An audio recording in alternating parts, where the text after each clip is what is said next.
So what you have here is what's called a multivariable decision matrix. And as you can see, you have all your teams in the NCAA basketball tournament.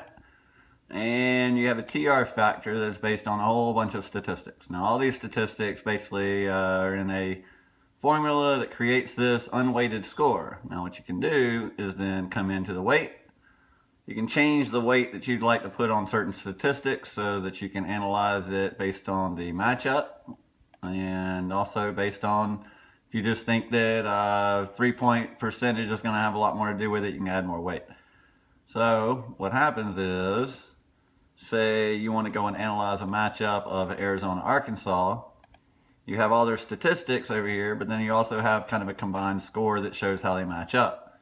Obviously, again, unweighted has just the same weight to each statistic, whereas you can kind of change the weight around based on the matchup. So if you think that Arizona's rebound margin is not as important as Arkansas's ability to shoot three, then you would go into that weight, change it how you want it, and then you would get an unweighted score.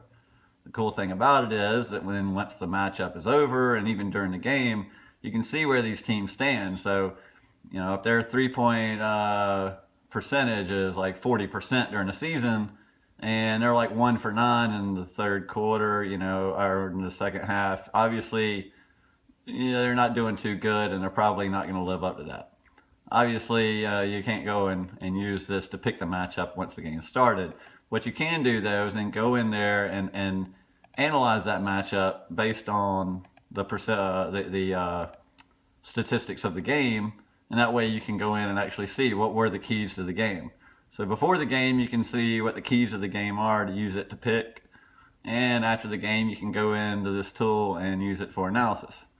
Once again, this is what's called a multivariable decision matrix that can be used for making decisions of large calculations that typically, you just have numbers here and numbers there, and you have to compare them in your mind. This kind of does a lot of that for you. Enjoy.